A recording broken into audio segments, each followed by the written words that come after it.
want you to imagine a world, one where people have to struggle with the money that they earn, and another where people work hard for the money they deserve. This is the result of federal minimum wage, which I think should be increased. My name is Amulya and and I think that this should be judged by a two-worlds resolution, where one side results in a better world compared to the alternative. My first contention is economy, which will be greatly improved with raising the minimum wage. Subpoint A is that it will reduce income inequality. According to the Organization for Economic Cooperation and Development, in 2012, the richest 1% of the United States population earned 22.83% of the nation's total pre-tax income, resulting in the widest gap between the rich and the poor since the 1920s. This shows that the richer side of the system back in 2012 earned more, while the poor side was forced to deal with more minimum wage. So they earned less and were able to support their own families less. Raising the minimum wage will give these people a chance to spend and save money, and will also help them leave their social class, which is poor, and go to a more richer social class. So point B is that it will increase economic activity and spur job growth. According to the Federal Reserve Bank of Chicago, increasing the federal minimum wage by $1.75 will result in more customer spending by $48 billion, which increases GDP and job growth. If we imagine this with just a $1.75 increase to our $7.25, then imagine what a total of $15 will do for low-income workers. My second contention is for the employees, who would greatly benefit from the minimum wage. So point A is that poverty rates will decline. As stated in the U.S. Department of Labor, where someone works for $7.25 an hour, they earn an approximate of $15,080 per year. And if you compare this to level of poverty, it's only a 20% difference, because low poverty people earn about $12,331. According to the Congressional Budget Office, a $9 increase in minimum wage would help support at least 300,000 families and help pull them out of poverty, and a $10 increase will help at least 900,000 families. This report helps us understand that so many families use this income to support their daily lives, and it will help them get back to their feet. To review, our two contentions were that economy and employees will benefit greatly from raising the minimum wage to $15. We believe that with this, people who result from this wage will live a better life than before. Thank you.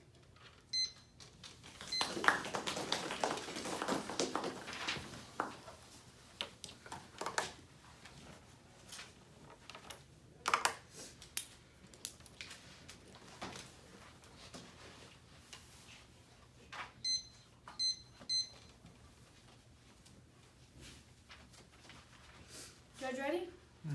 Opponent ready? My name is Xavier, and I am on the con side that the minimum wage should be increased to $15 an hour. I think this debate should be decided on cost-benefit analysis, meaning that whoever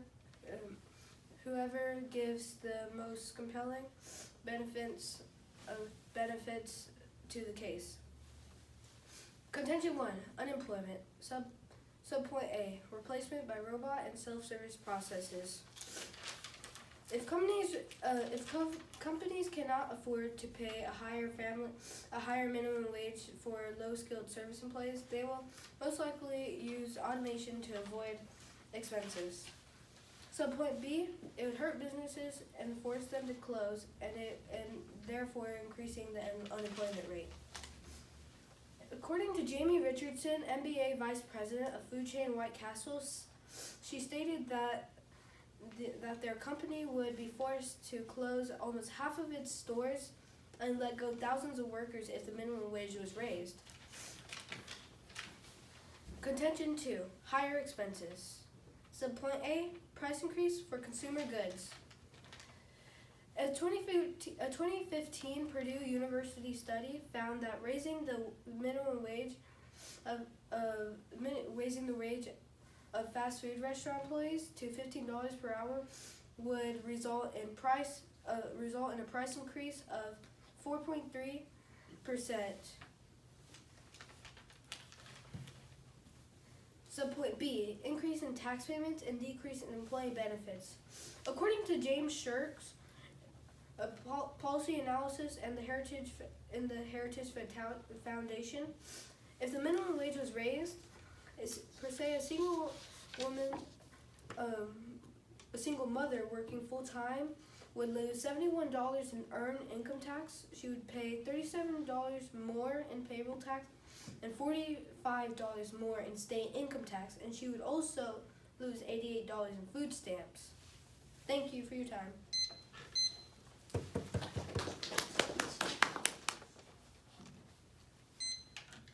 Okay, so could you repeat your contentions again? The second one. Contention 1, unemployment. Contention 2, higher expenses. For your second contention, what was your first subpoint? An increase in consumer goods.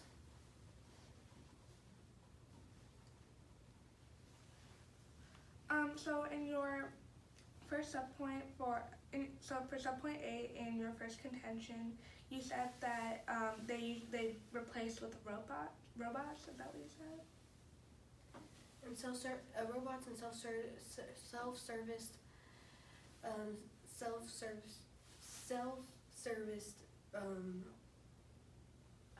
what's the wording? Processes. Wouldn't it cost more to install robots and that kind of technology? Yes, it would, but in the long term, it would cost less. How so? Because when you have employees, you would have to pay them every week, but with the self-service processes and of other sorts, you would only have to pay once to get them installed and pay for them, and in the long term, you'd have more benefits. Okay. And you said for your second subpoint for your first contention that it would hurt businesses because of less employees. Is that what you said? It would hurt businesses because they would not be able to if the minimum wage was increased, they would not be able to pay their employees. The smaller businesses would not be able to pay their employees due to them not having enough to pay for the things they need and then they would have to shut down.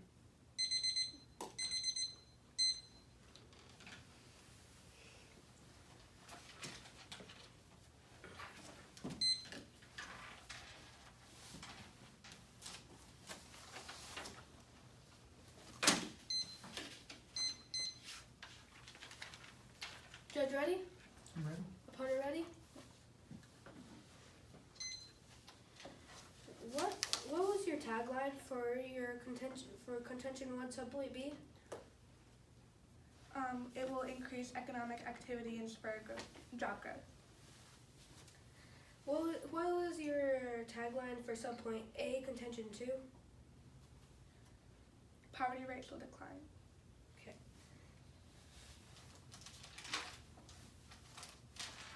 Do you agree that young adults and teens should be able to join the workforce if needed? Yes. Are you aware that if the minimum wage is increased, most teenagers and young adults would be shut out of the workforce due to inexperience? But wouldn't businesses how would you know that they'd want to scope it to people that aren't them? Like, what do you mean by they wouldn't be like? What do you mean that they wouldn't be able to go into a job? Like, The older people with more experience, or just people with more experience, would appeal more to the employers. But how does that have to do anything with minimum wage?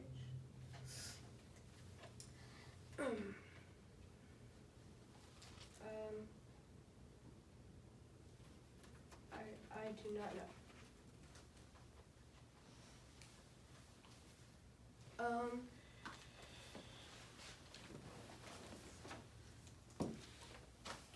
What was your tagline for contention 3? I didn't have that contention. Oh, okay. Then what was your tagline for subpoint B in contention 2? I didn't have a second subpoint. Okay, thank you.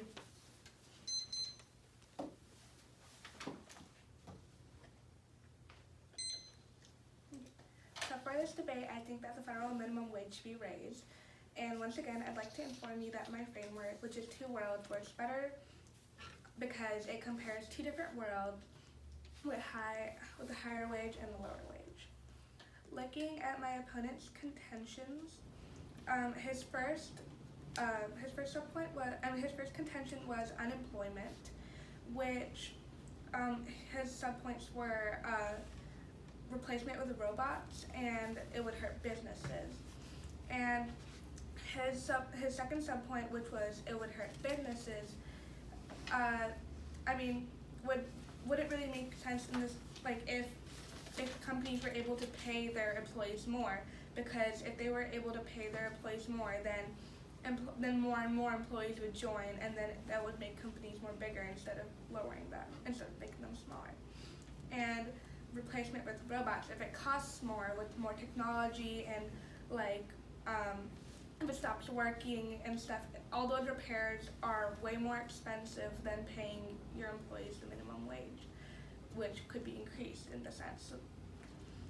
My opponent's second contention was higher expenses, which I think he said that his subpoints were increase in consumer goods, consumer something, and his second subpoint was tax payment increases. And if tax payment increases, wouldn't they be able to pay it because they'd have more income to pay their taxes? So I think that if, going back to my debate, I think if the federal minimum wage was raised, then they'd be able to afford it, and they'd be able to help companies boom and expand. Thank you. Opponent ready? Judge ready? Yes. This debate should be decided on a cost-benefit analysis, meaning whoever gives the best points, the best benefits for this case. I'd like to address that in cross-ex, when I was doing my cross-ex, she was asking a question when it was my turn. And in her rebuttal, she did not take into hand my full second subpoint, which was a loss, more tax payment, and a loss in employee benefits. And she only stated that that they would have more, but the poverty would also lose $88 in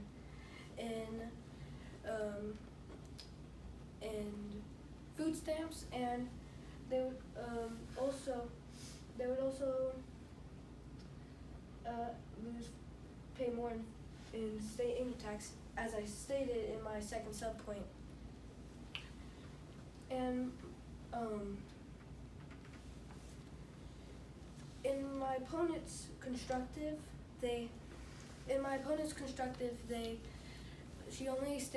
she stated her points, but they were all thrown out, and it wasn't organized. It wasn't organized in a correct way, which made it hard to flow. Thank you.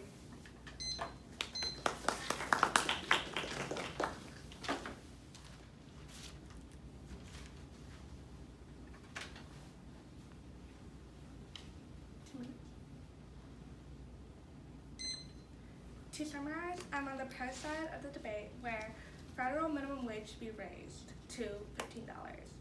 My framework was two worlds, where one world presents better than the alternative, which worked perfectly with the debate because it showed a world with low minimum wage and high minimum wage, and it compared them. My contentions were economy growth and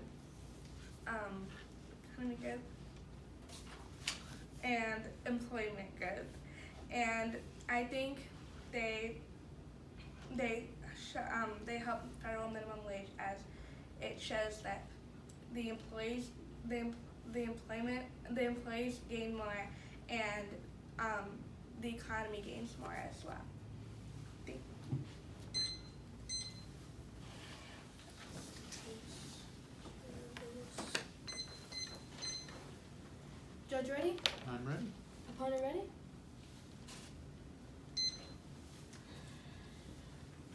my opponent stated that the debate should be decided on the framework of two world.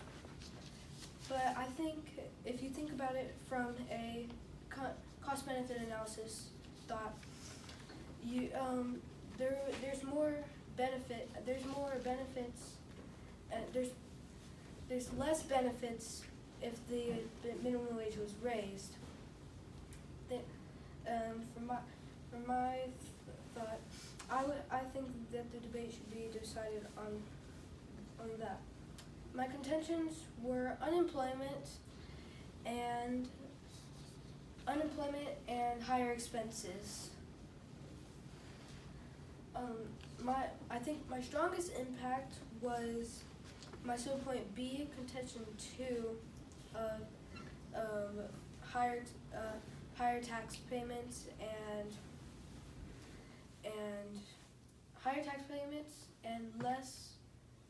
and loss of employee benefits. And I could not come up with any voters. And my framework, I tie back to framework, which I think that I won this debate because I brought more benefits, better impacts to the table. Thank you.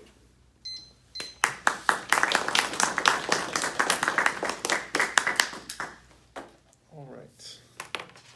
Sorry that took so long. Wonderful job to the both of you.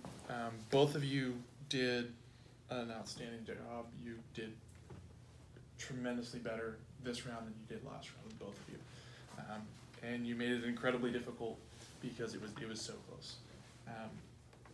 So let me just kind of go through my thought process behind it and kind of why it took so long going back and forth. And I wrote some of this on the ballot as well. Essentially, I wrote that the con could win on the impacts of the arguments because I think you did a wonderful job impacting out the arguments toward the end.